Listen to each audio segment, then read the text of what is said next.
Happy Tuesday, everybody, and welcome into another edition of GC Live Talking Tuesday Nights. He's intern Joe. I'm Mike Uven. We have a lot to get into tonight. In South Carolina wrapped up their Garnet and Black Spring football game over the weekend. Big crowd, large amount of recruits. So overall, very successful weekend. So we'll get into that. We'll share our thoughts. We'll get into our overreaction thoughts, as well as maybe a couple things too that we'd like to see moving forward, or some things we were disappointed that we didn't get to see in the spring game. So if there's anything on your mind tonight as far as Gamecock football goes, let us know what you are thinking. Again, throw your overreactions in there. Throw in there, what you would have liked to see. We'll get into it all tonight. Another thing too, and I put this out a little while ago, there's been a lot of rumors circulating on social media as well as the message boards about Jordan Burch. I have heard information going back to last Sunday, not this past Sunday, but the previous Sunday. And I have some information that I will share tonight about that to hopefully clarify some of the rumors that are out there, as well as some information that you should be aware of when it comes to the transfer portal. Not just for Burch, but for any player that has already transferred once. So we will get into that, and we will continue to just pretty much hit everything, I'd say, about Gamecock football as we are done with the spring now. And the next time we see this team out there will be August, and we'll be getting ready for that first game of the season up in Charlotte against North Carolina. So with that being said, intern Joe, where do you want to begin with the spring game? What is on your mind? What do you want to start with in terms of what we saw this past weekend? We can get this out of the way first. Obviously, the defense was ahead of the offense. We called it. That's how it is. It's every single year it's the narrative. So we can get that out of the way. Yes, the defense was ahead of the offense. Whoop, whoop. Great. Awesome. But where I wanted to start was Lenoris Sellers. I think he's been the real talk of the town recently with just how he played in the spring game. And, we talk about guys. We talked about it last week, potential guys who could move up in the depth chart if they played well. And I think, quarterback's one of those positions where you have a clear defined 1 and 2, but it's, getting into, I guess, a little bit of a hot take. I'll slide. I got a couple for you, Mike. So I'll lead off with this one, I guess. But could Lenoris Sellers be QB2 at the moment? Is that out of the question? I don't know. Lenoris Sellers, for him to be the first pick overall, I don't know if that was because he was a morale guy or his talent or both.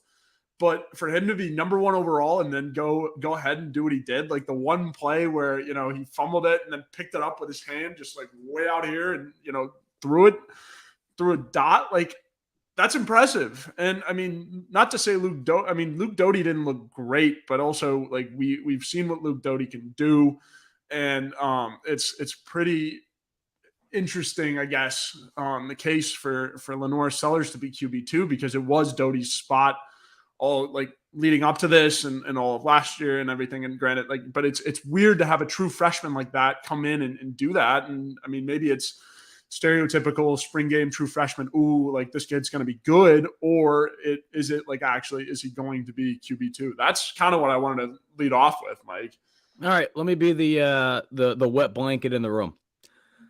Loved what I saw from Sellers the other day. I'm not going to go as far as to say that he's ready to be quarterback 2 today. Not doing that. No. A couple things. And this isn't even a Sellers thing. This is more so just spring ball hype in general. And I said this going into it. And I do want to talk about Luke Doty. All right? Just because we're talking about one doesn't mean we're excusing the other and the rest of the quarterbacks in the room. Sellers' arm, everything that we heard about it, it lived up. It lived up to the hype. It was as advertised. That one freaking throw that almost went for 6. Beautiful tackle by the walk-on Joseph Burns, the pride of Camden. Made a beautiful tackle. He also made that tackle at the end of the game, coincidentally, on Sellers in double overtime. He can throw the football. He's athletic with his feet. He can do a lot of great things. He's going to get better. Here's the question, though. And the challenging part is this. We only got to see a spring game where you have, at that point, he's going up against 3s and 4s on defense. I mean, let's just call it for what it is in the secondary. Okay. So the problem is, you look at that, we can't see what's taking place in those 2 scrimmages. The 2 scrimmages, in my opinion, are more important than anything else. Spring game, that really doesn't mean anything. As a young player, though, and what you saw from Sellers, in my opinion, what the biggest takeaway, other than, the ability to run the football with his feet, the ability to show off that strong arm, he didn't piss down his leg. That's the biggest takeaway I took from any young player when they go in front of a crowd for the first time. Obviously, that's not going to be the same crowd as it would be in the fall, but that's in front of a crowd. They don't get to do that really in a scrimmage. You might have some people's parents there, a couple big-time donors there in the crowd, but you really don't have a crowd. That's the biggest takeaway I take from any young player.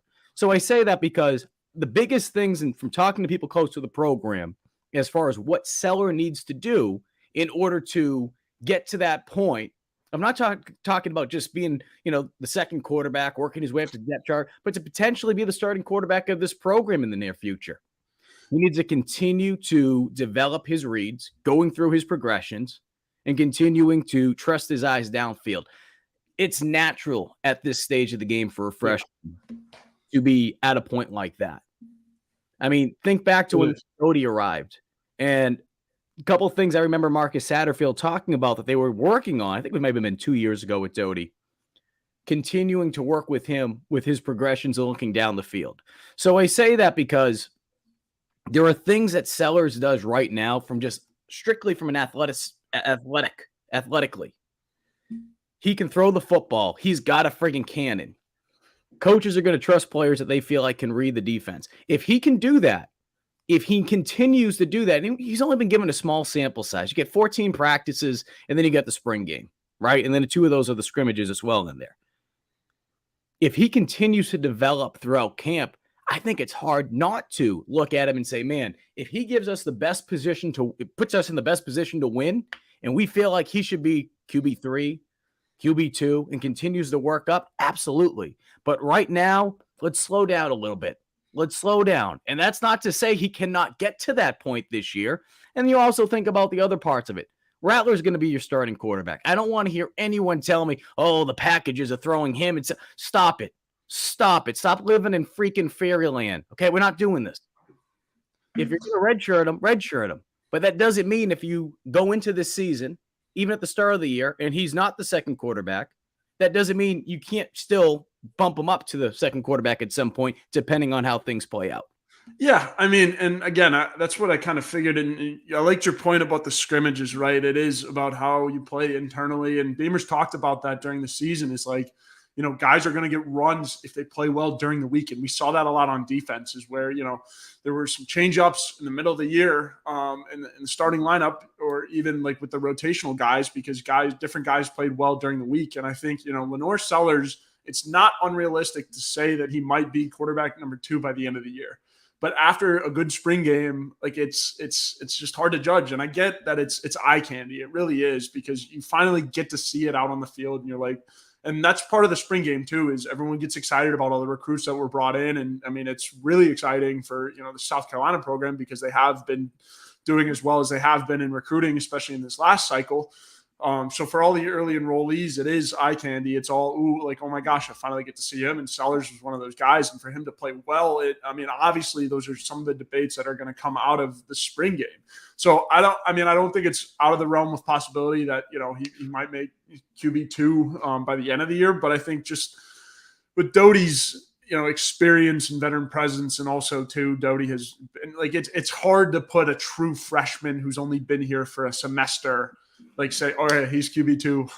And it also depends on August, but even then in August, even if Lenore Sellers plays his butt off, like I still think it's going to be, a little tough for him to unseed Doty at QB2. It's tough, but yeah, let's think about it. Put it this way. Okay. We saw a small sample size from Sellers. Okay. Small sample size. And even if you're in the camp of saying Sellers should be the second quarterback on the roster right now, the number 2 guy. Okay. Because Talk Hockey with me is in that camp. Yeah. Would you agree with this as of today? As of today, It's kind of funny. with the small sample size that we have with Sellers, if God forbid something were to happen to Rattler today, okay? Yeah. What do you feel more comfortable with in terms of Doty. protecting the football? Do you put Doty in there? Doty. Would you play it safe? Yeah. And I say safe, and I don't want to make it No. seem like Doty isn't capable of doing anything special. No. But what I'm saying is he understands how to read the defenses. And that's not to say Sellers doesn't. It's just that Doty has been here. He's been in college longer.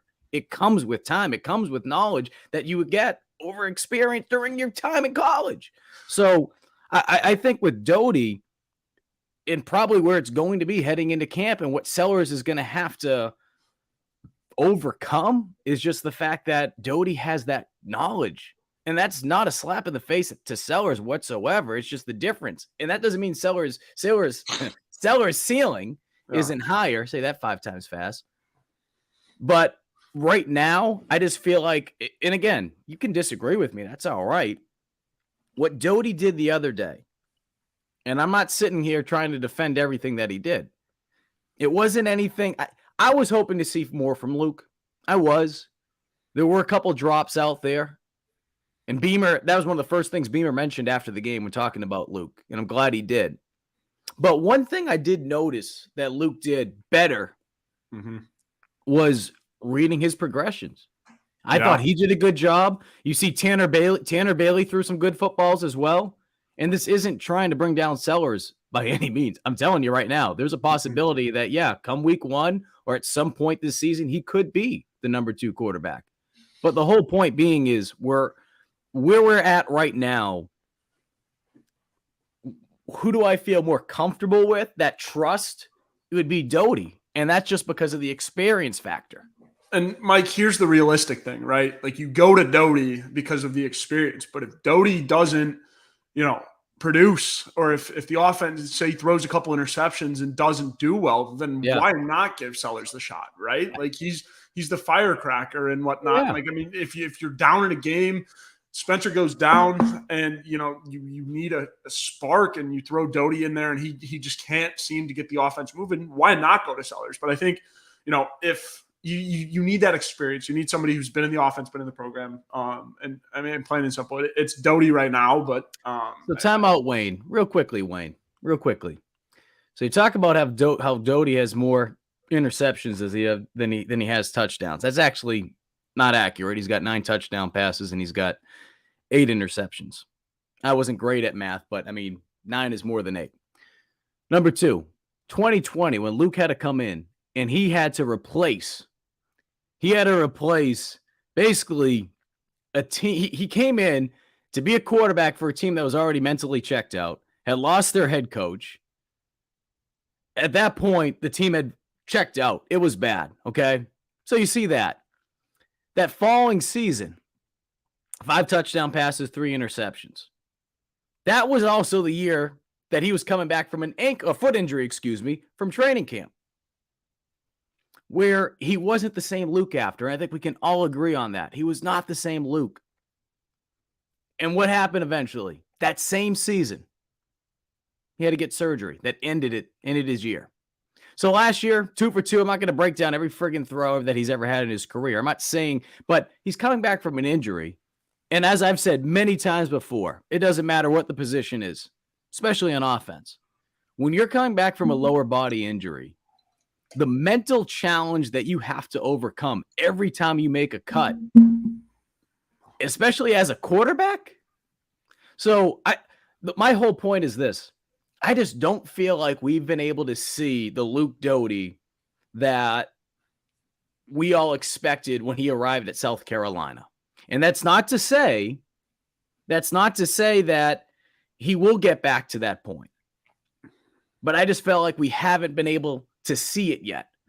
And heading into the spring game, I wanted to see more. I really did want to see more from Luke. But again, there were some things that I took away and I was like, you know what, man, he can make his reads. With that being said, though, and I'm glad people have been mentioning Tanner Bailey. Tanner Bailey can friggin' throw the football. He can throw the football.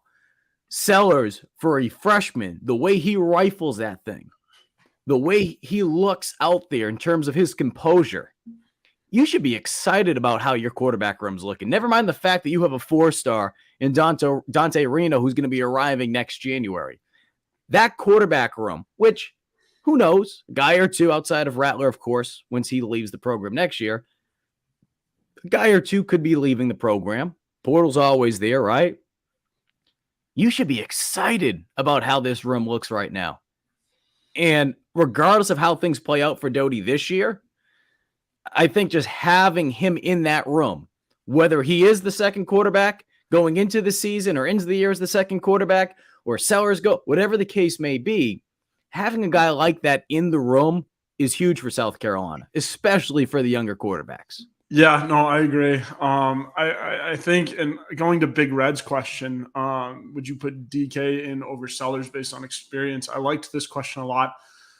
I think so, just because, I mean, DK is already going to be a big portion of the offense. Like, I mean, if you eliminate Luke Doty from the equation, and it's DK or Sellers, yes, I would put DK in over Sellers. You need that. You go to the experience first. It's plain and simple. But if the experience starts to falter and like you can't get it moving, Sellers, again, he's the fire plug. You know, he's the spark plug, if you will. You know, he's the guy that's going to get it, you know, going and whatnot. So I think it's an interesting question. I think you go to DK first, just because of his experience, what he brings to the table and whatnot. And he's already going to be a big part of the offense anyways. So it's going to be really, really, really interesting to see. So I like that. And I mean, again, we can sit here and talk about, you know, Lenore Sellers and Tanner Bailey all we want, but I mean, plain and simple, Spencer Rattler's your starting quarterback. And I don't think anyone's shying away from that take or anything like that, and knock on wood, he stays healthy. And I think these conversations are organic for the spring game, just in case, again, Spencer does go down or something, you know, worst case Ontario happens, you know. So I think it's healthy, and you do get to see the backups. And somebody did bring it up, you know, Sellers is going against third strings, and it happens. I mean, it's just kind of a little glimpse in practice. And, you know, once we didn't get to see him go against the first string, I think. Well, there's certain things, intern Joe, and I want to move on from the quarterbacks just after this final thought. To talk about. But so, and I brought it up about how going up against the third and fourth team defensive backs, there's things that Sellers, just like any player, they can't control, right? So you always have to take things with a grain of salt.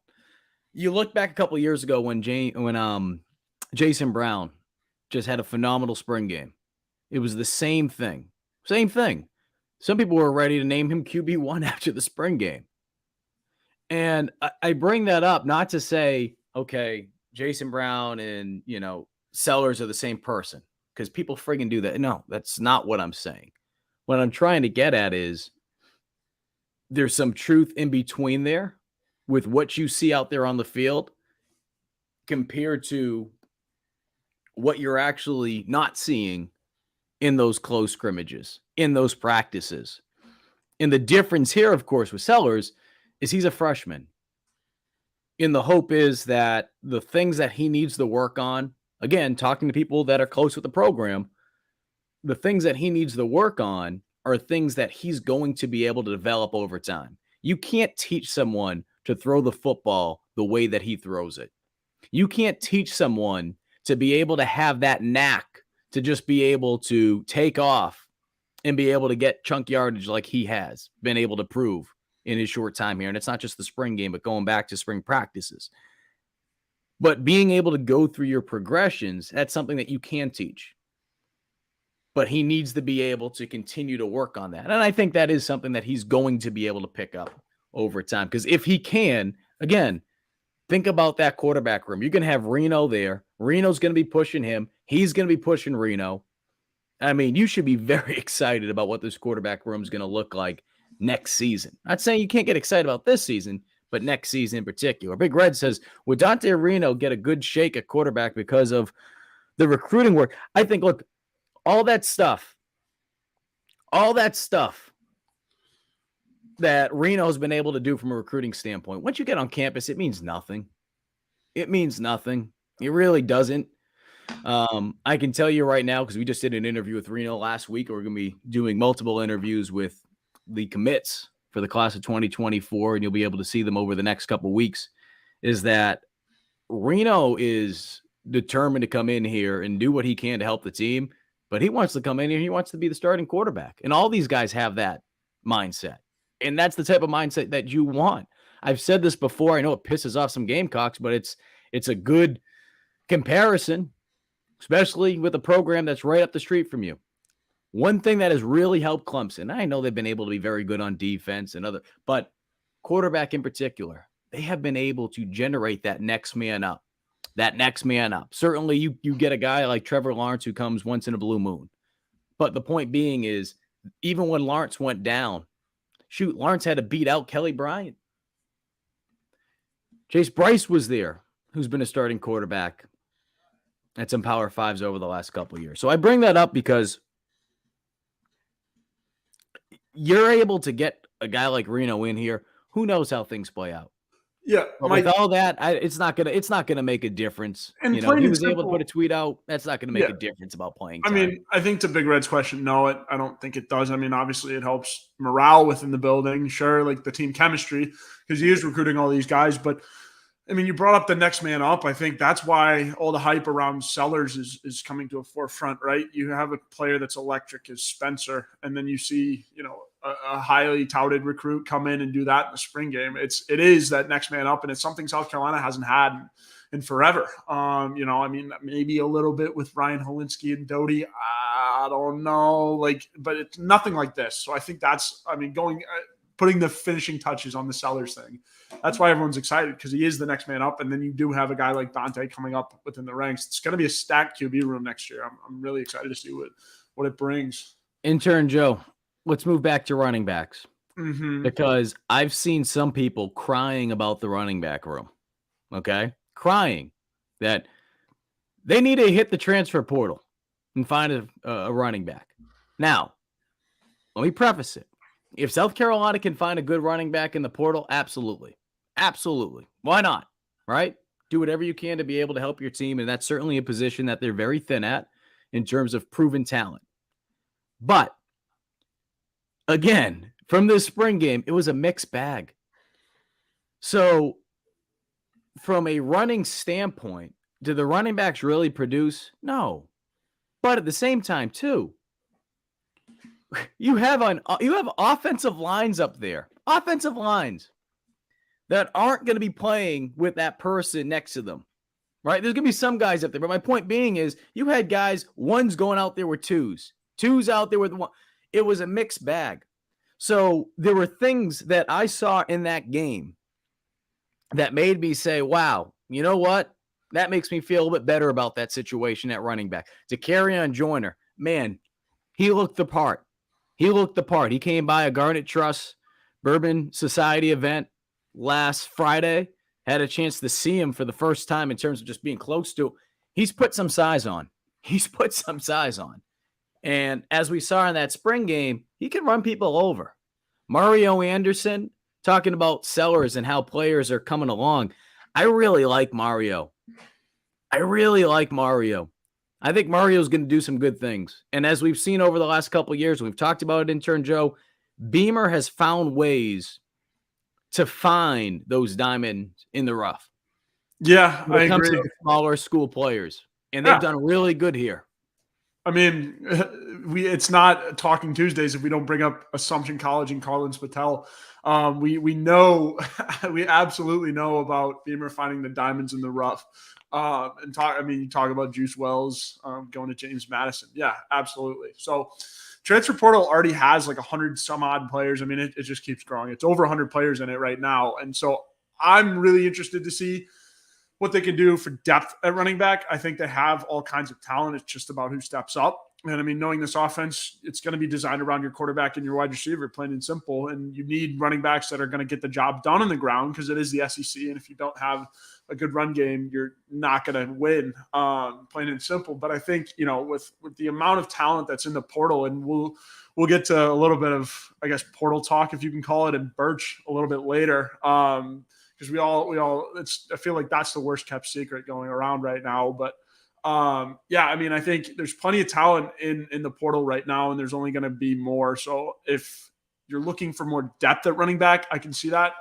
But again, I think you have pretty much every style of running back already. I mean, you've got Juju, you've got Braswell, you've got, DJ Twitty even. So you have a lot of different guys in there that have different skill sets. And then DK also in at running back. I think it's really, really interesting, with him in the mix. So the only reason you would go, I think you do need to get one more out of the portal just to see, have a little shake up and whatnot.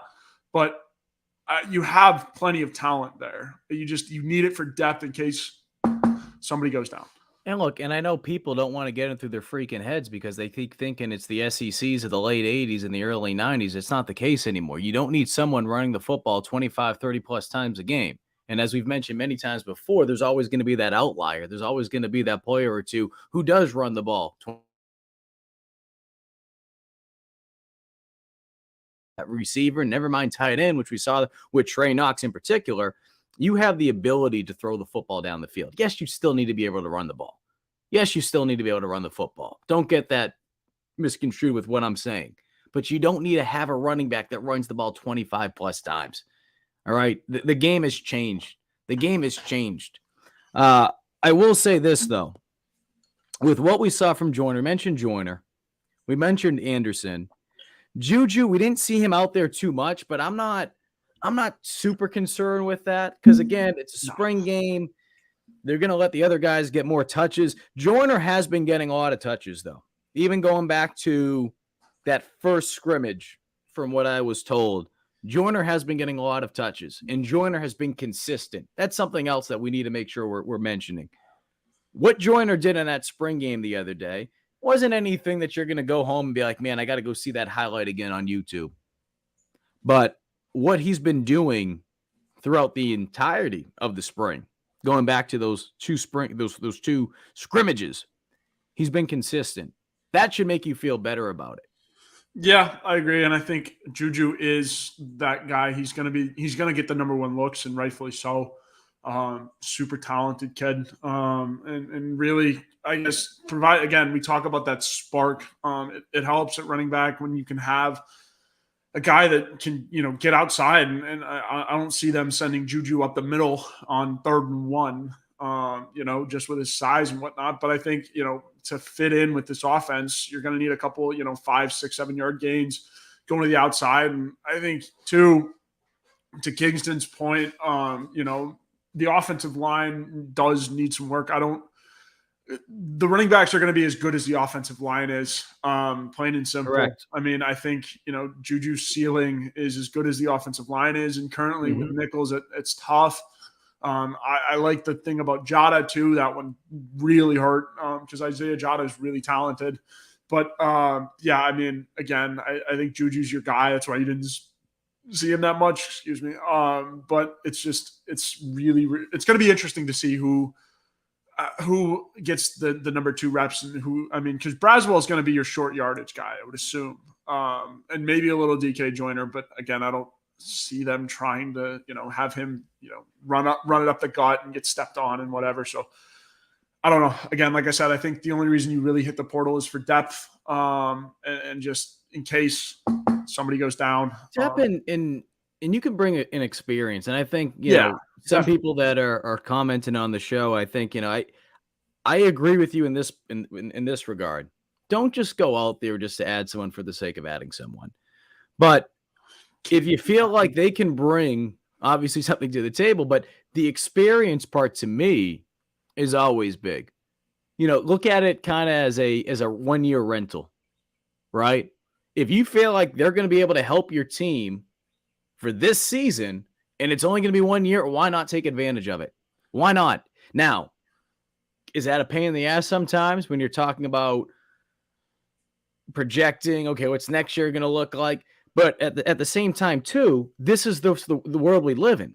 This is the world we live in. Players can come and go whenever they want. South Carolina found that out this past fall, okay, heading into the winter. They were able to take advantage of that, though, through the portal. It gives, it takes. Even the year before with Rattler and adding Juice Wells and the additional players that they were able to pick up after Beamer's first season. So I say that because take advantage of that. I would not hate to see them bring in, and I know they've been talking to, we're seeing Will bringing up the offer, the offensive lineman from Tulsa.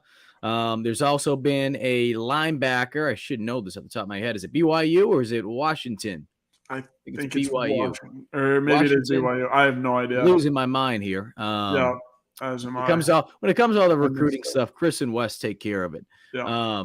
But I bring that up, though, and I want to go back to the offensive line part.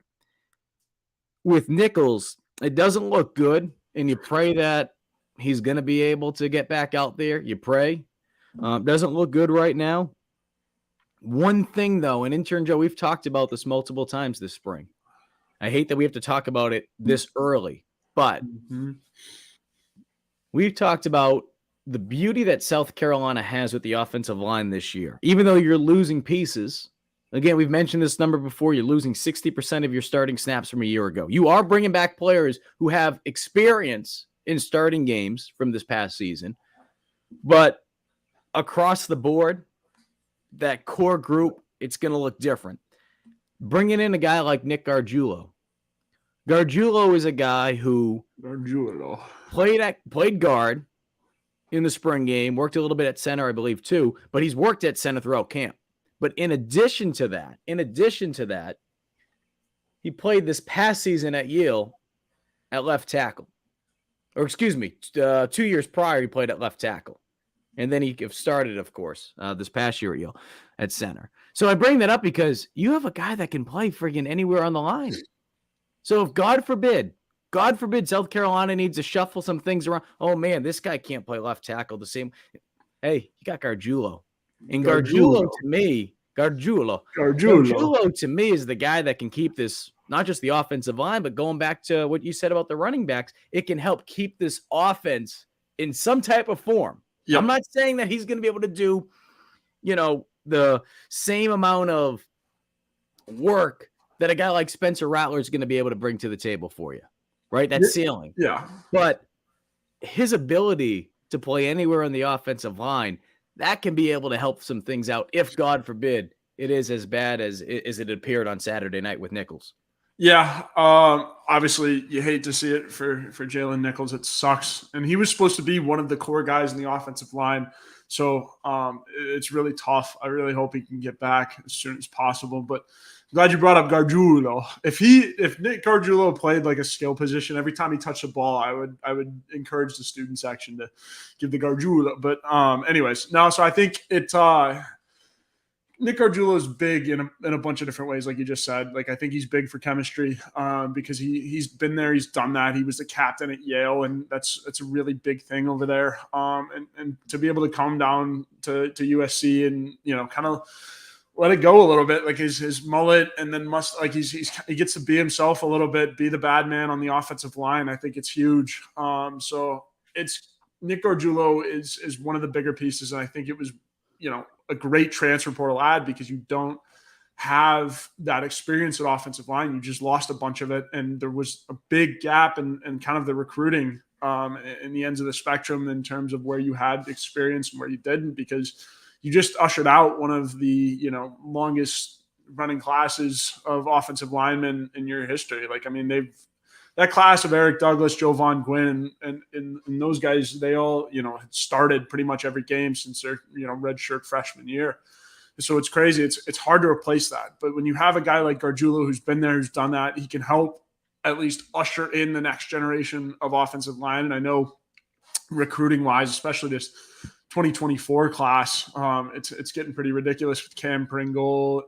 I mean, it's really Josiah Thompson. It keeps going and going and going. So, and I don't have the list in front of me. I'm sorry, I'm forgetting guys. But you got Blake Franks in there as well. Yeah, Dante Reno, Mazio Bennett. I mean, I know you specifically talked about the O-line. I want to move out to let's talk about some tight end here. We're going to hit a break in a little bit, though. But Trey Knox, Beamer said after the game that he feels like the tight end room is deeper this year than it was last year. And I'm paraphrasing, but basically what he was saying is there were things that the tight end room was able to do last year, or were able to do last year, that was, okay, they're good at this. They're good at catching the ball. They're good at running with the ball. They're good at blocking. But outside of maybe Nate Atkins and Atkins was limited with certain things, but he certainly continued to grow. And we saw that, especially with the way that he was able to catch passes in that Clemson game. But he feels like this tight end room, they can do more of that consistently. That you have a guy like Trey Knox who demonstrated that he can make catches down the field. He can block. He can be able to run with the ball as well. And he could take some friggin' hits. I mean, on that touchdown reception in particular, did a hell of a job. I mean, DQ Smith came and friggin' tried to take his head off, try to light him up. And he did a great job holding on to the football. 6 catches, 40 yards, and a touchdown for Knox. One play that I remember at the beginning of the game with Knox, I think it was on a screen play, second play maybe of the game. He missed the block, but later in the game, he demonstrated that he can get out there and block. So, again, I really liked what we saw from Knox. And I think that he's the type of player that USC can really utilize, because obviously we know Juice Wells is going to be their top threat when it comes from the receiving game. We understand that there's other guys out there. I would have liked to see more from Eddie Lewis. I thought Black was phenomenal. 2 catches, 61 yards. So I'm kind of combining now the receivers and the tight ends here, but I feel like when you talk about Knox, I mean, he's kind of that hybrid. And again, he was a guy that was recruited to play wide receiver by Justin Stepp over at Arkansas. Yeah, I mean, the tight end group is only going to get better once Nicholas Harbor gets here, obviously. But I think Trey Knox played well. And again, talk about Gargiulo, talk about Trey Knox. Beamer is dominating the portal. I mean, just in terms of fits, Trey Knox is perfect. You need a guy that, especially too, I mean, that's going to be a veteran to a Nicholas Harbor. I mean, you got Juice Wells, obviously, who's going to kind of mentor him at the wide receiver role, but you also have Trey Knox, who's going to, teach him, what a tight end in the SEC is like. I mean, Knox has been there, done that in the SEC at Arkansas, so I think it's huge. I mean, kid played really, really, really, really well in the spring game. It's exactly what you wanted to see. You knew he was going to be a big piece with Dowell coming over. Dowell knows his skill set. Dowell knows, how and when to get Trey the ball. It's a nice change of pace from the last, starting tight end, if you will, in South Carolina's offense. If you guys are picking up my drift on, talk about players going south. But I think Trey Knox is exactly what you needed in the post-Jaheim Bell era, is what I am saying. It's just because he's consistent. Dowell knows when to get him the ball. And again, I think he's going to be really, really pivotal in mentoring a guy like Nicholas Harbor, him, DK, all of those guys. I think it's going to be huge. And once Harbor gets here, I mean, God knows what Dowell Loggins has planned for him in this offense. I'm so excited to see it because, they've been talking about it. They talked about it on signing day, and it's going to be really, really, really fun to watch, Mike. And so tight end, it was – after what happened in the offseason, the emptying of the tight end room, I think where they sit right now, Gamecock fans should be, pretty happy, pretty satisfied with, the way it looks, just the way everyone's been playing and everything. It should feel good. And it should, going forward, barring anyone, getting hurt. And even if somebody does go down, you have the depth there now and whatnot. So I think it's looking good at tight end, where, this offseason, it definitely didn't, so it's good to have that feeling of, experience and talent in a position where you had nothing going into this season. So definitely feels pretty good. And I'll add one more thing too. You mentioned Nicholas Harbor. Don't be shocked. Don't rule it out yet that Harbor could be playing wide receiver. I'll just say that. I know we've heard a lot about tight end with Harbor. Don't rule that out though quite yet, is what I've been told. So we'll wait and see on that. Want to talk about some other players, though, especially on the defensive side. 2 players in particular. But before we do that, intern Joe, let's hit the ad reads first, if we can get that pulled up. I will start with Clint Hammond, our good friend Clint Hammond. Sorry, I'm slacking here. All right, there we go. Attaboy, intern Joe. Oh, shit. Here we go. Clint Hammond over at the Mortgage Network. He can be able to help you out when it comes to mortgaging your new home. And look, right now, buying a home right now, it's not easy. Those rates are high, but Clint has been able to do His magic with so many homeowners, including our very own Wes Mitchell and former Gamecock captain Perry Orth. Do what Wes and Perry did by giving Clint a call at 803-576-4450. Yeah, Mike, and it is tax day. Happy tax day, Mike. So it's very fitting that our other sponsor is Tax ID with Liberty Tax. Tax ID is an uncertain feeling you get right before doing your taxes, but you don't have to go through it alone. Tax team of Liberty Tax in Irmo, Lexington, and Columbia will walk you through the process, clear up any confusion, and guarantee you'll get the biggest possible refund or your money back. It's tax time. If you're in a hurry for your refund, call the tax team at Liberty Tax. They are fast, accurate, and guaranteed. On the other hand, if you think you might be owing Uncle Sam, talk to the Liberty Tax team to make sure you're not paying more than you should owe. They'll find every possible deduction for you. Locally owned and operated, staffed by tax professionals from your neighborhood. They're still open 9 to 9 on weekdays, 9 to 5 on Saturdays with multiple service options. Start through the Liberty Tax mobile app or through the desktop portal. Make an appointment or just walk in. Give a call to upload your tax documents, and when you come in, your return will be ready to review and sign. Give them a call at 803-462-5576. Once again, 803-462-5576, as they're still open for tax day, as it is April 18th. almost fumbled that one a little bit. But, Intern Joe, do you know this is? We've been doing this over the last couple weeks. Do you know when tax day is? It's today, yeah. It is today. But you can get an extension though. Yeah, I mean, obviously, I had to send my master's W-2 back home for the filings because technically I'm still the dependent, I believe, which is nice. All I had to do is intern. I know he's growing up. Form. I know it's a rough life. It's a rough life. Intern Joe's growing up. Moving along. Intern Joe, I want to talk about the defensive side of the ball. There's two players in particular, but before we get to those two, I have to give a shout out, and I mentioned his name a little bit earlier today. Joseph Burns. Okay, Burns is a walk-on from Camden. Okay, he's a guy that was on the scout team last year in his second year. But what I love about guys like this, the walk-ons, Intern Joe, 5.5 tackles, had that big tackle that Sellers threw that absolute BB on, makes that shoelace tackle. Then he also made that stop in overtime, double overtime on Sellers. He had 2 picks in the spring game last year. So shout out Joseph Burns. I always love giving some love to a walk-on. And again, that kid is from Camden, South Carolina. But 2 defensive players other than Burns that I want to mention today that really impressed me. One was defensive lineman Elijah Davis.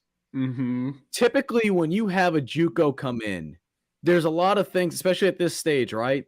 From a technique standpoint, where their shades are, it's not going to be there right away, but that hasn't been the case with Davis. We heard that throughout spring, and that was something very, very positive to take away from the defense, who I felt like the run defense, an area where South Carolina needs to improve on this year. I thought they did an exceptional job.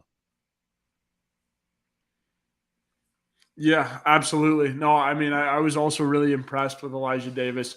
I believe he had a couple of sacks, just came in and, was good. And defensive line was a position that you were looking for the depth, right? You had your 2 starters and it was going, you're going from there, but because your 2 starters in Tonka Hemingway and Boogie Huntley. And Boogie Huntley, I believe, won an award for the spring, if I'm not mistaken. But anyways, you have your 2 starters, Elijah Davis coming in. That's big because it's a position you need depth at, especially against a team like Tennessee that runs that lightning, NASCAR-style offense. You need depth. Those big boys cannot run and play all game, up front at the work rate that, Clayton White has them at. So, I was also really impressed with Elijah Davis. And Boogie Huntley played pretty well too. And one thing I was impressed with Boogie Huntley was his leadership role. I think, he's adapted. He's come into more of that leadership role with Zach Pickens being gone. It's Boogie Huntley's unit now. And I was, impressed with just kind of how he just, reacted and helped guys, on the side of just body language and everything. I think, Boogie Huntley has kind of come along as a leader too. So I think that's a good sight to see. Again, without Zach Pickens, you needed a guy to step up. Boogie Huntley's doing that. And I think that's awesome. Another player too that I want to mention, but I do want to mention it with Davis's stats though: 3 tackles, 2 sacks, and forced the fumble as well. Another player who had a phenomenal game was Brian Thompson Jr. off the edge. And when we're talking about the edge position right now with South Carolina, like running back, we've mentioned it's thin. It's unproven when you look at the depth that they have there. You have guys that have played the position, like a Terrell Dawkins, like, of course, Jordan Strawn, but we don't know what we're going to get from them this year. They're coming back. Both are coming back from lower body injuries. So I say that because when you're coming back from an injury, I'm a little hesitant to say, okay, what we were expecting out of them a year ago is what we're going to see this year. We talked about that with Luke Doty. So I can't sit here and say, okay, I feel confident that Jordan Strawn, that Terrell Dawkins, they're going to do exactly what we expected them to do a year ago. I can't sit here and say that. But having guys like Thomas Jr. be able to have the type of performance he had the other night, I mean, goodness, 6 tackles, 2 sacks, 3 tackles for loss. He was just an absolute beast. Led the entire game with tackles. When you're talking about most tackles in this one, I thought he played very, very, very well. And again, with the Gamecocks searching for edge players who can help them this year, Thomas's play has to be considered one of the bright spots from the other night. Yeah, I agree. And Wayne's comment here, I think he played really well. And the elephant in the room is Burch coming back. It's going to be interesting to see what that edge room looks like if Burch does come back. We'll talk about Burch in a little bit. I was going to say we'll get to Burch, but as it stands right now, with the way Brian Thomas played, I think absolutely. Wayne, I think it does make me feel a lot more comfortable with this edge position. I think he played well. So it's really, really good to watch, good to see this edge position. Obviously, you didn't have Jordan Strawn out there. He's coming back from his injury and whatnot, but Stretch is going to be elite. I mean, if he can stay healthy again.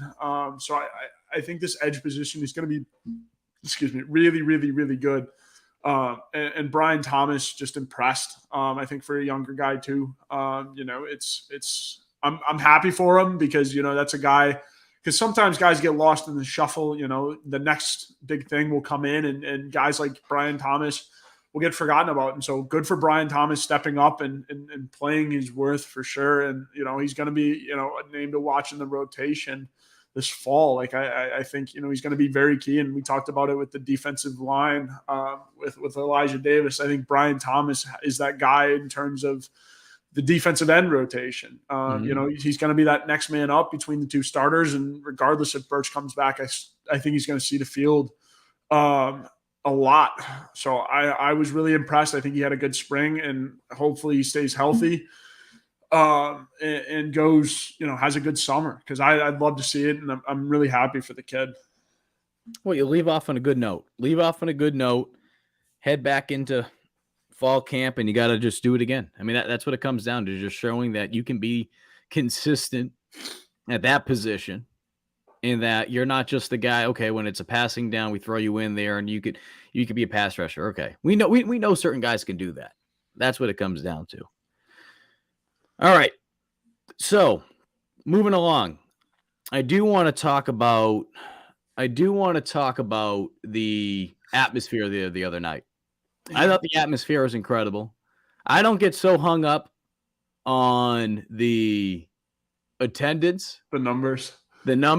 I did find it comical though that Clemson it's always had theirs funny, earlier right? in the day. Again, I'm not going to sit here. It's like counting how many friggin' jelly beans are in the jar when you're in friggin' elementary school. And that was on purpose. That was on purpose. It was so great. It was so beautiful. More. Now, and I've said this before to Gamecock Central subscribers, because last year I pissed a lot off when I was like, wow, great. Yeah, this many people at the spring game, have a parade down Main Street. It doesn't mean anything how many the attendance is. But it does, whether it was 51,000, whether it was 5,000, whatever the case, the number, That crowd was absolutely incredible with how loud they got. Seeing the lower bowl filled up on the home side was incredible. I've had multiple recruits reach out to me saying, like, damn, like, I can't wait to get back here and watch what this place looks like in the fall. It was awesome. Yeah, I think, you say the numbers don't, but it's the atmosphere that matters to recruits. And I mean, obviously, I want to talk about a big one who dropped the South Carolina video today, and that being number 1 overall in the 2024 class, Dylan Stewart. I clearly by his video had a good time on his visit. I have also heard that he liked the atmosphere and everything. Everything according to what I've been told is that his visit went great. And the fact that he did drop that video, I mean, he didn't drop anything from Georgia or Bama, to my knowledge. And he's been pretty quiet on social media, but for him to drop that video, I think it's huge.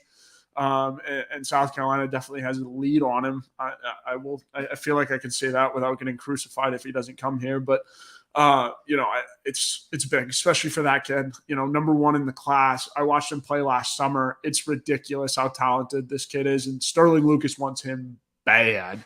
And I mean, I would too. Kid's really, really, really good. But yeah, the atmosphere, unbelievable. And I think it sends a message to your, recruits and fan base that, and the rest of the team even, that, the fans care about football here.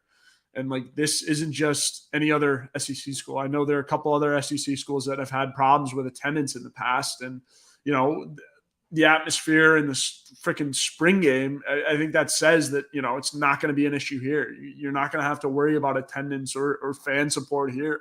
Like it's not going to be an issue. So I think obviously the numbers game is always fun. Fun game to play. 51,000, 50,000, whatever. Like it's fun. It's a good time. And it was good. Shout out to whoever planned that. I don't know if it's, Liz McMillan with IMG or whoever planned it out to be that. I mean, congrats. It's unbelievable. You deserve a raise. Great job. Like awesome. But no, I mean that it's fun. But I think seeing the number of recruits there was awesome too. Ton of recruits. Guys committed and then guys also uncommitted. So I think it was huge. Huge. That was great. Shout out to Jessica Jackson and the phenomenal job that the recruiting department does, because they were certainly busy this past weekend. We have just under 8 minutes to go.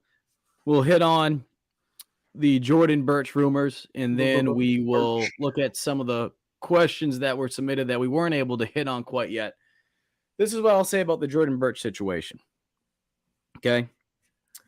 Going back to last Sunday, so not this past one, but the previous Sunday, I was first notified about the fact that Jordan Burch has not been happy out in Oregon. Now, let me say this. When it comes to stories like this, okay, what I've learned multiple times when it comes to stuff like this, anything you say or do when it comes to reporting on something like this, it's very difficult. And that's why you're not seeing as many reporters go out there right now and say, all right, hey, yeah, because all it takes is a tweet. All it takes is a camera in front of someone's face to say, oh, that's not true.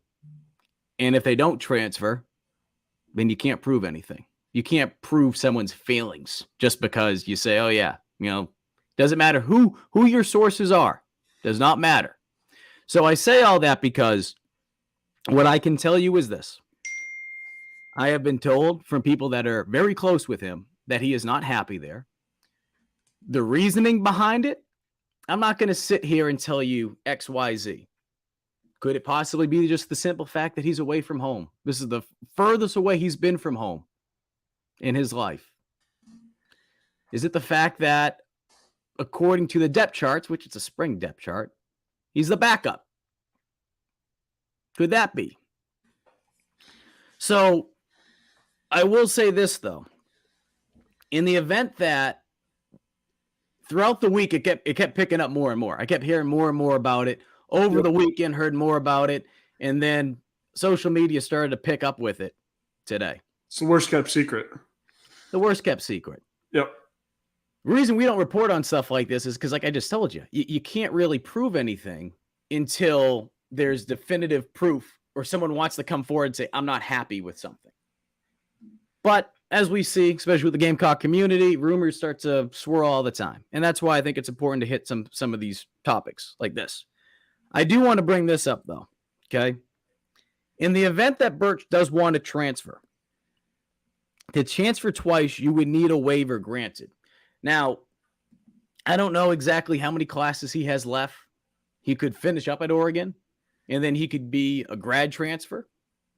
But if he does not fall in that category, he would need a transfer again, and he'd have to get a waiver to be able to be eligible right away.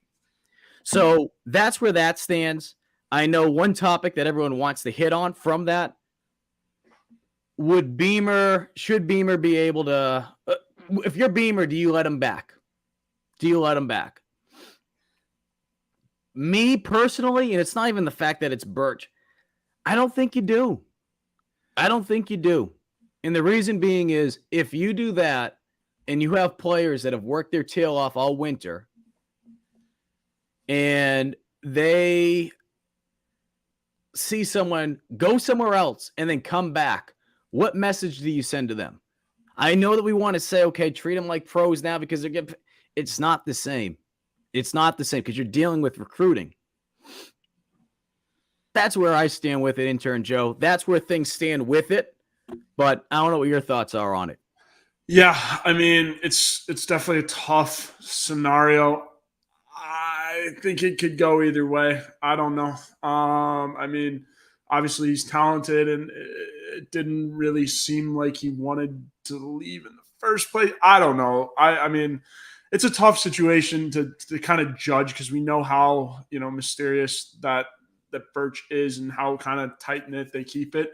So, I mean, I don't know. I've heard kind of, different things. I've seen different things like on Twitter and whatnot, but I don't have a good enough judge to kind of know what's happening, like actually happening inside the building. So I don't know if it were up to me, I would, just because of, just bury the hatchet, like, have him, if he apologizes and does all that, like he would be the one example, for, don't do this and whatnot. I feel like you could use him as that example. And I don't think, everybody else would be like, okay, yeah, I'm going to leave and then come back and then be welcomed back with open arms. I think if Burch, does it right and does the right apology, I think, he should be welcomed back. It just kind of depends on that, but I don't know. I mean, it's a tough situation for sure. I don't know how it's all going to play out, but again, the message that it sends is one that you also have to deal with in the locker room. And if you do that, you're opening yourself up to scenarios where a player could be like, you know what, man, I'm gonna stick my feet into the transfer portal, see how things play out, and then I'm gonna come back. And if God forbid Beamer did not welcome that player back, now he could turn around. Well, you did that for Burch, you did that for this guy, you did that for you. So you get into one of those situations. That's why I'm not huge on it. Plus, especially if it's just gonna be for 1 year. Right. I mean, if this was a situation where you had him for more than 1 year, 2 years, okay. But for 1 year, I'm not big on it. Intern Joe, anything else you want to hit on tonight before we wrap things up? Not that I can think of. I think we covered it, the Sellers drama, if you will. I like this question from Gamecocks. If I had it my way, total control over everything, I'd have the baseball series be in town. But again, that's just not in my control or anything like that. Football wise, if I can do anything about the spring game, there's not really anything you can do differently. Like I've been to plenty blue gold games back in South Bend, and I mean, those are just, it's the same thing. It's kind of hard to do. I liked, the touchdown shootout at the end. I think, maybe you trot Spencer out there for a little bit and just do 2-hand tap or something. I don't know, like let the boys have fun. But no, I mean, I like the ending. It was fun. But I guess play for a winner. That would have been different, but nah, I mean, nothing too crazy. And I think we covered pretty much everything. Burch, Sellers, the O-line. pretty much everything. I mean, we'll have more next week as the transfer portal starts to evolve a little bit more. I know more people would have liked to have seen the score maybe be a little bit higher, right? You see your ones go out there and it's not a mixed bag, and you kind of get a better look at what the offense is going to look like, because what we saw from the offense this past weekend, I can tell you right now, it's not going to be the case. It's not going to be the case this fall. We're never using a quarter of the playbook. And yeah, and what they're going to be doing. 5%. So I think from an entertainment standpoint, of course, you'd love to be able to see guys go out there and, play the offense that you're going to see this fall, especially considering the fact that you have a new offensive coordinator. But it's a spring game. It's televised. What's the point of throwing all that out there for the rest of the world to see? There's no reason to, other than the fact of making, a couple thousand people in the stands and in Columbia excited for a couple days. And then what happens a week later? Everyone forgets about the spring game. So that's just kind of where we're at with that. We've talked about it before, intern Joe. I would love to see South Carolina play a different team in the spring for the spring game itself, because the scrimmages are what matters the most. It sucks that we're not able to see them. We could talk about that for days, man. I mean, like the whole NCAA thing. I mean, we talked about it last week, right? Like about them playing somebody else. Now Dabo is pushing for it, and so I think that helps because Dabo gets whatever he wants. So I think there's a little bit more chance that they play a different opponent, at least in the fall, maybe in the spring. I don't know. But I think that would be, something different if we want to lean into Gamecocks' question. Also love the username. It's kind of funny. Well, the next thing up for the Gamecocks, of course, we are heading into the summer. Things will start to pick up from a recruiting standpoint, so be sure to follow Gamecock Central. Wes and Chris are two of the best in the game when it comes to recruiting. We'll have some of those interviews over the next couple of weeks from the class of 2024, the players who have commit already. We'll hear from them. And also just look out for the transfer portal. That's going to really pick up. April going into May, it's not the busiest of times. That's not to say that you won't see a player or two get picked up out of the portal. But as far as recruiting when it comes to high school, that will really pick up once we head into June. And once we get into June, as we saw last year, and we're seeing this not just with South Carolina, but throughout college football, a lot of teams are encouraging their players to commit earlier. And the reason why is because it's a numbers game, right? They want to be able to do that so they can figure out what the hell that's going to look like from a depth standpoint. Okay, we have this many quarterbacks, this many running backs. But on top of that, as we've seen from Reno and so many players at South Carolina, they've done an outstanding job with being able to act as additional recruiters. So pay attention to June. June will be the month that things will start to pick up. And we'll continue to do this show, though. We'll continue to do this show throughout the summer. Things get really slow, we'll figure something out. Maybe intern Joe can show us a special talent that he has. I don't know. Maybe he sings or whatever. I don't know what the hell. Intern Joe's a good golfer, though. That is the word of the street. Yeah. And unfortunately, Mike, we were supposed to play on Thursday, but I overbooked it. That's on me because I texted a couple of my buddies, and then I texted because thinking that they weren't going to go. But eventually, you'll get to see it. And for some reason, my golf game is talked about on the internet more than like I talk about it, because everyone's like, "Oh, I hear you're a pretty good golfer." Like, and you being one of them, it's like I don't really talk about my golf game that much. I guess I post my swing on Twitter and stuff like that, but like. I don't know. We got to get back into shape, though. I think, I don't know. I was going to throw a number out there for Thursday, but I'm not going to put myself to that yet. Those standards. But this summer, it'll be pretty good. All right. You're bringing out the card next week. You're letting us know how you did on Thursday. You got to bring the card. Yeah. And like, if we need content, I'll go live on the golf course and you guys can tell me what club to hit or something. You can have fun with that. Have fun with that. If you missed any of our program today, you can head back to the Gamecock Central YouTube page and watch it in its entirety. Or if you're a podcast listener, wherever you listen to your podcast, be sure to subscribe to the Gamecock Central podcast platform, where you can be able to catch shows like this, as well as the other GC Live shows with Wes and Chris, as well as all the weekly appearances on 107.5 The Game. He's intern Joe. I'm Mike. You appreciate you guys listening. We'll do it again next week.